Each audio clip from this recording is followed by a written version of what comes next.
Kalau sampai ada wacana bahwa Piala Presiden 2025 ini adalah untuk meningkatkan kualitas sepak bola Indonesia, meningkatkan kualitas pemain untuk timnas Indonesia, itu kayaknya kurang tepat deh.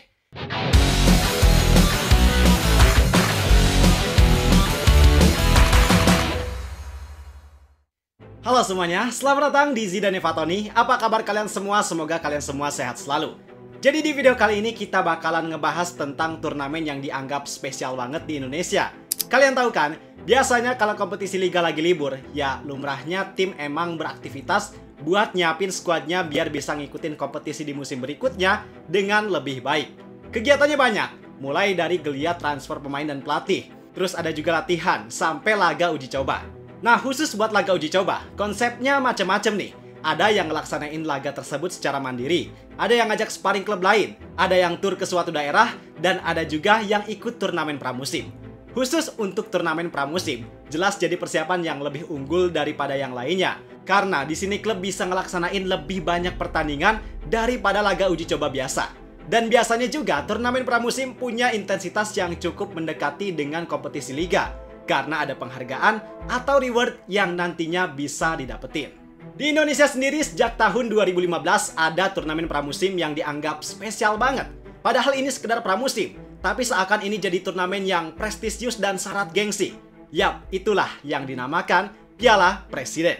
Sekarang turnamen ini bakal digelar lagi pada tanggal 6-13 Juli 2025. Dengan jumlah peserta yang hanya 6 klub, yaitu Persib Bandung, Dewa United, Arema FC, Liga Indonesia All-Star, Port FC dari Thailand, dan Oxford United dari Inggris. Konsepnya pasti bakalan beda dari biasanya.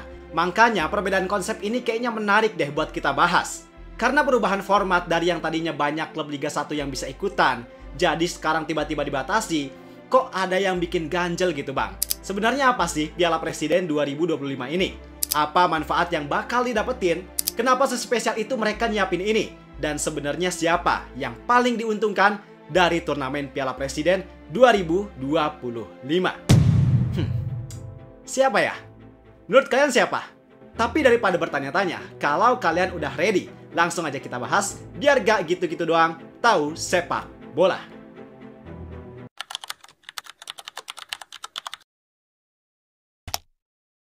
Sebelumnya kita pahami dulu sejarah singkat dari Piala Presiden. Jadi turnamen ini awalnya emang bukan turnamen pramusim biasa bang.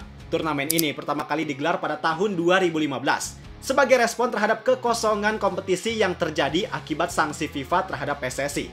Masih ingat kan bang sanksi FIFA? Yang sanksi itu emang bikin Liga Super Indonesia atau ISL yang kala itu jadi kompetisi resmi harus berhenti. Makanya karena kekosongan kompetisi saat itu diperlukanlah sebuah kompetisi untuk menjaga semangat kompetisi di kalangan klub-klub sepak bola profesional di Indonesia. Dan inilah Piala Presiden yang hadir sebagai pelipur lara dari kesedihan kala itu.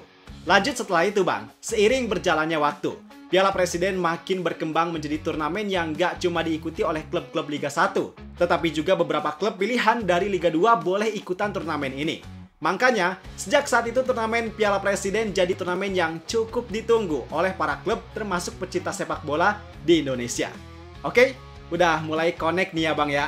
Nah, muncul pertanyaan dari sini. Bang, kenapa harus ada Piala Presiden? Kenapa sih masih bertahan sampai sekarang? Kenapa nggak diganti aja sama kompetisi atau turnamen lain? Pertanyaan menarik. Jadi bang, setelah kita mahamin sejarah Piala Presiden tadi, turnamen ini ternyata emang punya peran vital dan bersejarah banget buat perkembangan sepak bola Indonesia di era modern. Karena penyelenggaraan awal Piala Presiden ini di momen ketika sepak bola Indonesia lagi terpuruk banget, maka dari itu Piala Presiden sampai sekarang dianggap sebagai simbol kebangkitan nasional bagi sepak bola Indonesia. Ditambah penyelenggaraannya di momen pramusim saat jendela transfer masih dibuka, bikin turnamen ini jadi ditunggu-tunggu banget sama para supporter. Karena mereka antusias pengen lihat klub kebanggaannya main dengan materi pemain yang baru. Ya dong, siapa yang gak antusias dan penasaran? Makanya seditolak apapun sama pihak manapun, turnamen ini nyatanya tetap punya daya tarik. Karena klub jadi punya waktu dan momen yang enak buat uji coba, penonton juga jadi terhibur dan terpuaskan rasa penasarannya. Karena bisa lihat tim kebanggaan dengan materi pemain yang baru.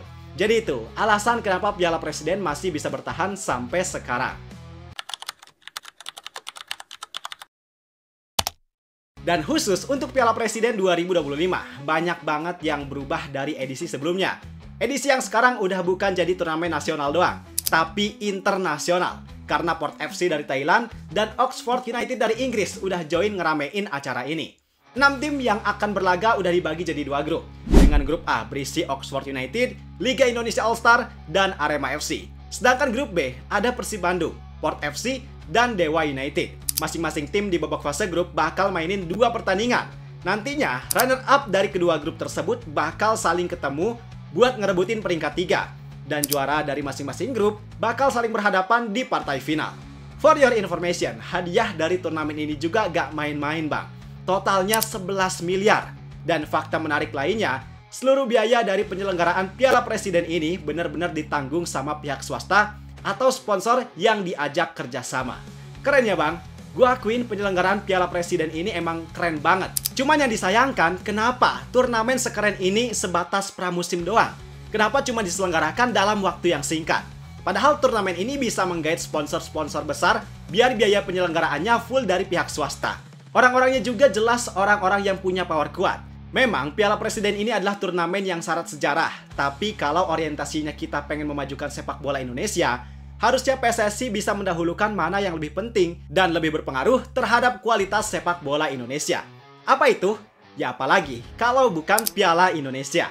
Kita tahu kan kalau kompetisi resmi di Indonesia sekarang cuma Liga doang. Tertinggal banget dari negara-negara lain, bahkan negara tetangga yaitu Malaysia, yang bisa konsisten nyelenggarain piala domestik bahkan piala liga. Padahal harusnya dengan kemampuan untuk nyelenggarain Piala Presiden, kenapa nggak didahulukan dulu kompetisi piala resminya gitu loh? Kompetisi yang dirasa jauh lebih penting daripada sekedar turnamen pramusim doang. Padahal itu kan berdampak banget buat perkembangan sepak bola Indonesia. Pertandingan jadi lebih banyak, makin kompetitif, pemain juga punya kesempatan atau menit bermain yang lebih banyak, daya saing jadi meningkat, dan efeknya apa? Efeknya ya jelas, peningkatan kualitas sepak bola Indonesia. Apalagi kalau sampai ada wacana bahwa Piala Presiden 2025 ini adalah untuk meningkatkan kualitas sepak bola Indonesia, meningkatkan kualitas pemain untuk timnas Indonesia. Itu kayaknya kurang tepat deh. Karena sesuai judul bahwa Piala Presiden ini kan sekedar turnamen pramusim. Intensitas yang didapatkan tiap klub gak sama kayak kompetisi resmi. Kalau untuk persiapan klub doang, jelas ini tepat. Tiap klub yang ikut kompetisi ini kan pasti nggak akan tarung 100%. Mereka pasti masih nyoba-nyoba taktik atau komposisi pemain. Terus mereka juga ya menghindari hal-hal yang nggak diinginkan kayak cedera. Kan sayang banget dan nggak lucu ya bang ya, kalau pemain cedera gara-gara turnamen pramusim. Yang berdampak di kompetisi resmi nanti mereka jadi hilang kesempatan. Oke, memang ada tim dari luar negeri. Ini bisa jadi kesempatan yang bagus buat para pemain. Tapi balik lagi, mereka juga gak akan ngasih 100%. Intinya yang jadi core dari masalah ini, kalau buat perkembangan dan memajukan sepak bola Indonesia, jelas kurang tepat. Tapi kalau hanya jadi pengalaman, uji coba, dan hiburan, ya memang itu yang paling tepat. Maka dari itu, sebenarnya siapa sih yang paling diuntungkan dari turnamen Piala Presiden 2025? Pertama, klub. Pasti jadi pihak yang dapat keuntungan banyak. Benefitnya mulai dari kesempatan buat uji coba, sampai bisa dapat hadiah dengan nominal yang lumayan. Kedua, supporter. Jelas bisa dapat hiburan yang cukup berkelas karena hadirnya klub dari luar negeri. Plus mereka juga bisa terpuaskan karena bisa lihat debut beberapa pemain baru yang ada di Persib, Arema, maupun Dewa United. Dan yang terakhir, tentu PSSI dan pihak penyelenggara. Karena dengan terselenggaranya Piala Presiden, mereka jadi punya keuntungan lebih, ada nilai yang berhasil mereka jual di sini, dan tentunya keuntungan dari segi bisnis. Satu lagi yang terakhir bang, yang jadi kontroversi dari Piala Presiden 2025 ini adalah hadirnya tim Liga Indonesia All-Star. Karena banyak pihak yang menilai kalau pembentukan tim yang diambil dari beberapa klub Liga 1 ini mengganggu persiapan setiap klub buat menghadapi kompetisi musim depan. Dan sebenarnya kalau dilihat dari waktu penyelenggaraan yang cuman kurang lebih 1 minggu, klub gak akan terlalu keganggu banget secara signifikan. Mereka masih punya banyak waktu buat latihan dan persiapan. Kecuali beberapa tim yang persiapan pramusimnya harus training center kayak Persebaya. Nah makanya Persebaya gak akan ngirim pemainnya ke Liga Indonesia All-Star. Tapi buat klub lainnya yang masih oke-oke aja dengan jadwal Piala Presiden, harusnya ini gak akan jadi masalah berarti. Piala Presiden 2025 emang jadi terobosan baru. Secara keseluruhan, turnamen pramusim ini emang tetap punya daya tarik yang kuat, serta manfaat buat sepak bola Indonesia. Sistemnya menarik, pasti bakal jadi hiburan yang seru di tengah libur kompetisi. Tapi yang jadi perhatian, alangkah lebih baik kalau PSSI bisa mendahulukan hal yang lebih diprioritaskan dan punya urgensi yang lebih penting ketimbang Piala Presiden 2025. agar dampaknya bisa makin kerasa buat sepak bola Indonesia. Dan sebenarnya kenapa sih harus banget nyelenggarain turnamen ini, apalagi dengan hadiah yang besar? Sebenarnya apa yang mau kalian kejar sih, Pak? Dan kalau menurut kalian gimana? Sebenarnya worth it gak penyelenggaraan Piala Presiden 2025 ini buat sepak bola Indonesia? Coba tulis pendapat kalian di kolom komentar ya. Dan kalau kalian suka video ini, boleh banget di like, subscribe juga sekalian. Terima kasih buat kalian semua, dan sampai jumpa di video berikutnya. Bye-bye!